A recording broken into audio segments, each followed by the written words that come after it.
কানাডার পর এবার দেশের মাটিতে অ্যাওয়ার্ড অনুষ্ঠানের আয়োজন করতে যাচ্ছেন আন্তর্জাতিক ইভেন্ট অর্গানাইজার তানভীর আহমেদ। রং ইন্টারন্যাশনাল স্টার অ্যাওয়ার্ড নামের এই অনুষ্ঠানের বিস্তারিত জানাতে রবিবার রাতে ঢাকার অভিজাত এক হোটেলে হয়েছে ঘরোয়া আয়োজন, যেখানে নুসরাত ফারিয়া, মেহজাবিন চৌধুরী, নীরব সহ এসেছিলেন চলচ্চিত্র নাটকের অভিনয় শিল্পীদের পাশাপাশি সঙ্গীতের শিল্পীরাও।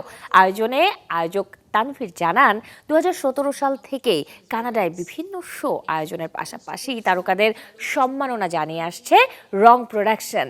এবার আর কানাডা নয়, দেশেই বড় পরিসরে আন্তর্জাতিক মানে ওয়ার্ল্ড শোর আয়োজন করার উদ্যোগ নিয়েছেন তিনি।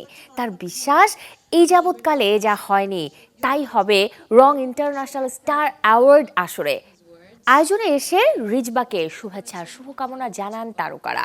চলতি বছরের শেষ ভাগে ঢাকায় অনুষ্ঠিত হবে রং ইন্টারন্যাশনাল স্টার অ্যাওয়ার্ড 2025।